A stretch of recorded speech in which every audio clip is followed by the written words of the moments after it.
Good morning, class. Today I am going to start your lesson 6 in political science, criminal justice system in India.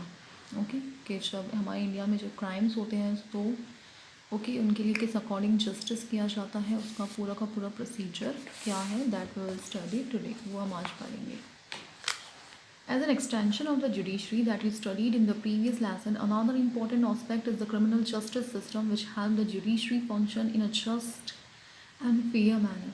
क्या कह रहे हैं कि जो judiciary chapter हमने प्रीवियस लेसन में पढ़ा है उसका एक सबसे इम्पॉर्टेंट एस्पेक्ट ये है कि हमारे यहाँ पे इंडिया में क्रिमिनल जस्टिस सिस्टम क्या है. जिससे हमारे यहाँ पे जब कोई भी क्राइम होता है तो उसके अगेंस्ट बिल्कुल सही जजमेंट दिया जाता है. First of all, see criminal justice system and introduction. The government of India is duty bound to ensure the safety of its citizens so that they can live in a crime-free environment. क्या करें, हमारी India की government की ये duty है, ठीक है, कि वो ड्यूटी बाउंड रहे, मतलब अपनी ड्यूटी अच्छे से करें ताकि हम क्राइम फ्री एनवायरनमेंट में रह सके, एक ऐसी कंट्री में रह सके जहाँ पे कोई क्राइम्स नहीं होते हों. For this very purpose the government makes law, और इसी के लिए गवर्नमेंट ने कुछ लॉ बनाए हैं so that guilty are punished at the same time ensures that the innocent are wrongly punished, are not wrongly punished, ताकि जो गिल्टी, जो क्राइम करने वाला है उसको पनिशमेंट मिले और जो इनोसेंट है, जिसने कुछ नहीं किया, उसके साथ कोई गलत पनिशमेंट ना हो. ठीक है, अब हम देखेंगे the police and it's rule.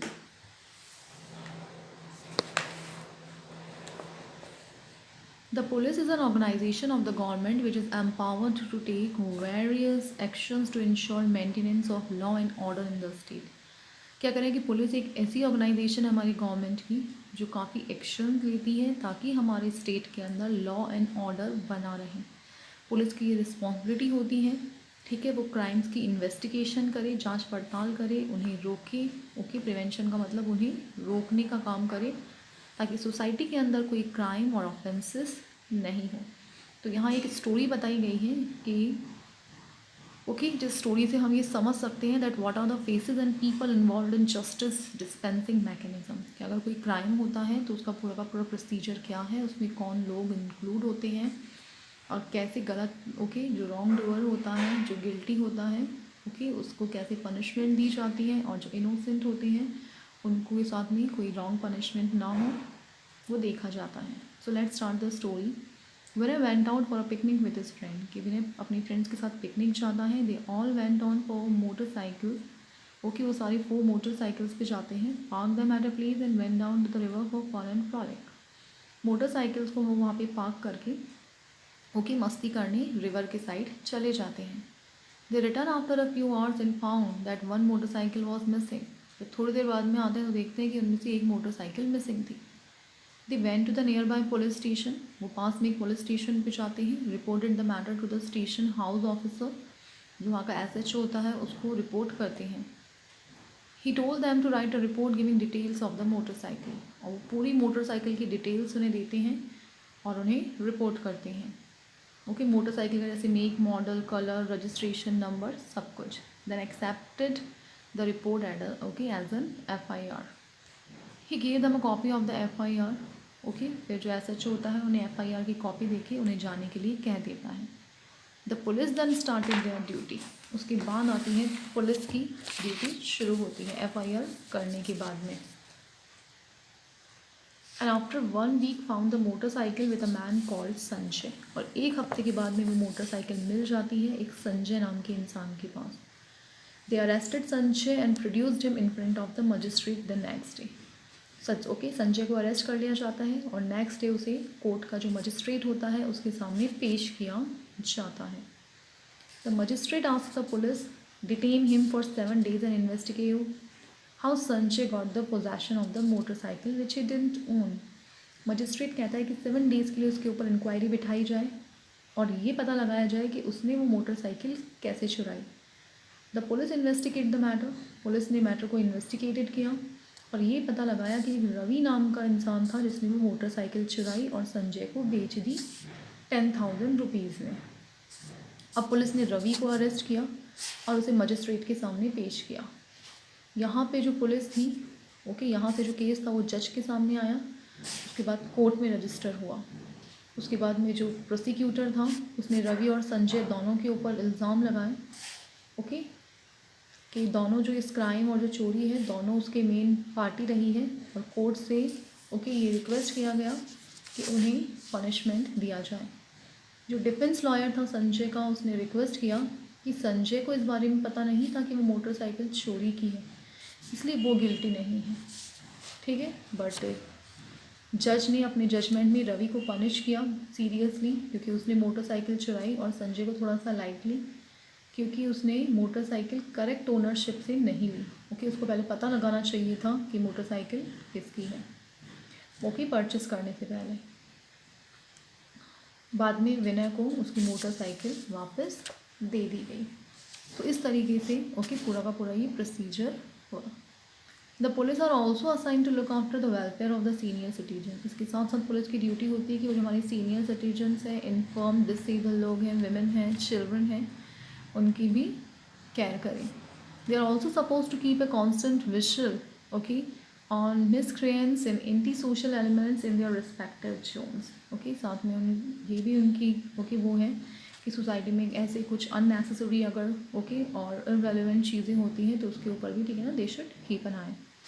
They are also required to cultivate informers in the society to serve as their eyes and ears and to keep a discreet watch on activities of people in their areas of responsibility. Okay, साथ साथ उन्हें ये भी ज़रूरत होती है कि society में इन्फॉर्मर्स हैं वो इन्हें कहते हैं कि जो भी एक्टिविटीज़ हो रही है उसकी इंफॉर्मेशन उन्हें दी जाए। उसके बाद हम पढ़ेंगे what are the things related to a case. First of all FIR इसको कौन फाइल कर सकता है? Any person can file an FIR. कोई भी इंसान एफ.आई.आर फाइल कर सकता है। It may be lodged in a person और सेंट बाय पोस्ट। या तो कोई इंसान खुद जाके पोस्ट करवा सकता है, ओके, एफ.आई.आर लॉन्च कर सकता है, या पोस्ट से भी भेज सकता है। कुछ सिटीज़ में जो पुलिस हैं उन्होंने रजिस्टरिंग एफ.आई.आर ईमेल के थ्रू भी शुरू कर दिया है। FIR where it can be filed. अब ये कहाँ फाइल होती है? It can be filed in police station of the concern area. जिस एरिया में क्राइम हुआ है ओके उस कंसर्न एरिया की पुलिस स्टेशन में एफ.आई.आर लॉन्च होती है, okay, in whose jurisdiction the said crime has been committed. किसके एरिया में क्राइम हुआ है? It must be address to the officer in charge of the police station. Police station का जो officer in charge होता है उसको एड्रेस किया जाता है, और द असिस्टेंट ऑफिसर, अगर पहले वाला अनअवेलेबल हो तो उसके असिस्टेंट ऑफिसर के नाम पे ये लिखी जाती है। FIR how to file it, कैसे इसको फाइल किया जाता है? Visit the police station. पहले पुलिस स्टेशन जाओ और वहाँ पे जाके ऑफिसर इंचार्ज से मिलना होता है, ओके। फिर पूरा का पूरा सीक्वेंस आपको बताना है कि क्या हुआ था, ओके। सारी डिटेल इन्फॉर्मेशन जो भी ओके क्राइम से रिलेटेड है वो सारे ओके ऑफिसर को देनी है। ऑफिसर जो है वो आपकी सारी इन्फॉर्मेशन को ओके रिटर्न में नोट डाउन करेगा।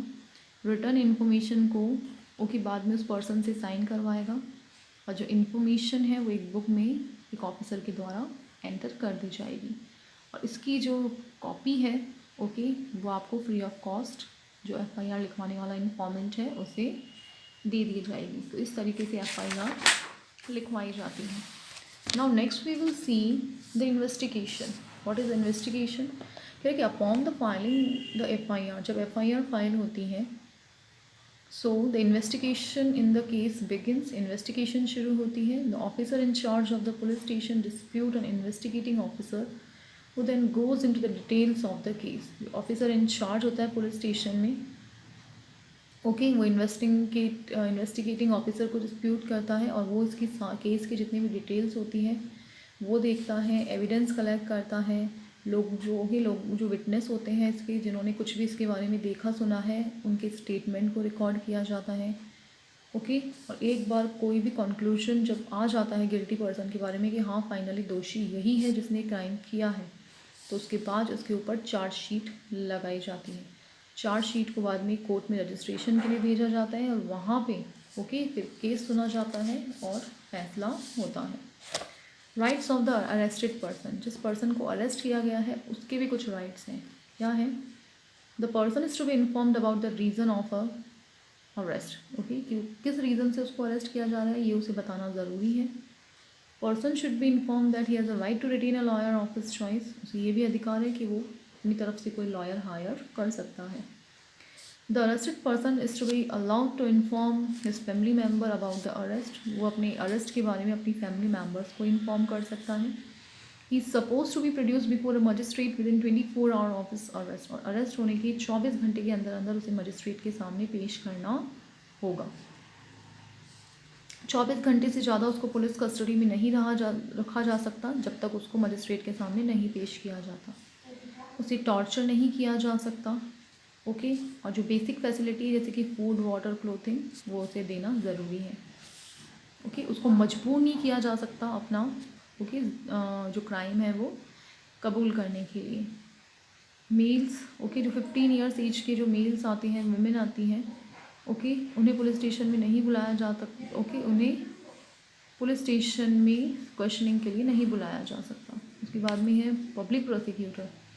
पब्लिक प्रोसिक्यूटर एक एमिनेंट लॉयर होता है जो स्टेट को रिप्रेजेंट करता है, और सारे जो एविडेंस है जो पुलिस ने इकट्ठे किए हैं वो जज के सामने पेश करता है ट्रायल के समय, ओके। उसके बाद में आता है आपका the defence counsel. The defence counsel एक वो लॉयर होता है who is retain by the accuse to put forth his narration and argument of the incident, okay. एक ऐसा लॉयर होता है जो जिसे अक्यूज हायर करता है, ओके, और वो अक्यूज की तरफ से सारी इन्फॉर्मेशन जो है उसके फेवर में करवाने के लिए कोशिश करता है। जज एक लॉन लीगल लिमिनरी है, एक हाईली क्वालिफाइड पर्सन है लॉ के मामले में। जजेस जो होते हैं, ओके, वो चार्जेस सुनते हैं, एग्जामिन करते हैं एविडेंस को जो कोर्ट में दोनों पार्टीज़ ने पेश किए हैं, फिर आर्ग्यूमेंट सुने जाते हैं पब्लिक प्रोसिक्यूटर के, डिफेंस काउंसिल के। उसके बाद में वो केस में अपना जजमेंट सुनाते हैं, ओके, पनिशमेंट देते हैं, कॉम्पनसेशन मतलब जो पेनल्टी, अगर कोई मुआवजा होता है तो वो भी दिया जाता है। उसके बाद में है फेयर ट्रायल। क्या कहते हैं कि all court procedure should be fair to the accused as always to the victim. कहते हैं कि जितने भी जो प्रोसीजर्स होते हैं वो सारे हमेशा बिल्कुल सही होने चाहिए, okay. So the court proceedings are held in open court in the presence of the accused. Court की जो प्रोसीडिंग होती है वो ओपन कोर्ट में होती है, दोषी के सामने। उसके फैमिली जो रिलेटिव्स होते हैं वो भी उसे अटेंड कर सकते हैं। जो चार्जशीट होती है, ओके, वो अक्यूज़्ड जो होता है उसकी प्रेजेंस में ही सुनी जाती है। अक्यूज़्ड को राइट है बिल्कुल कि वो अपने अपने आप को बचाने की कोशिश करे, डिफेंड करने की। इसके लिए वो लॉ, ओके, जो लॉयर होता है वो हायर करता है, ओके। अगर कोई अक्यूज़ बहुत ज़्यादा पुअर है और लॉयर नहीं हायर कर सकता तो स्टेट उसे खुद अपने खर्चे पे लॉयर प्रोवाइड करवाता है। डिफेंस काउंसिल को राइट है कि वो सारे विटनेस को क्रॉस एग्जामिन कर सके, ओके, जो भी कोर्ट में आए हैं। जज है वो बिल्कुल इम्पार्शल और अनबायस्ड का मतलब, ठीक है ना, बिना कोई पार्शलिटी के अपना जजमेंट देता है एविडेंस के आधार पे, ओके। जजेस जो हैं वो अक्यूज पर्सन को भी अलाउ करते हैं कि वो चाहे तो हायर कोर्ट में भी जाके, ओके, अपना केस वापस खुलवा सकते हैं। तो क्या करें कि a lot of deliberation, analysis and diligence has gone to the information of the Indian legal system. This has been done to ensure that the guilty are not spared. ये इसलिए किया जाता है ताकि दोषी कभी बचे नहीं और इनोसेंट को कभी पनिशमेंट ना मिले। ऑल दो, ओके, हम सब लॉ के सामने इक्वल है, फिर भी जो क्वांटम ऑफ पनिशमेंट है कई बार जुडिशियल सिस्टम इसमें थोड़ा सा मॉडरेट हो जाता है किसी की हेल्थ को, किसी की कंडीशन को देख के। तो इंडियन लीगल सिस्टम है वो काफ़ी ज़्यादा इंटरपीस प्रोवाइड करवाता है लॉ और पर्सन के बीच में, okay, who are bound to abide by the law of the land. So class, your chapter has been completed. Thank you.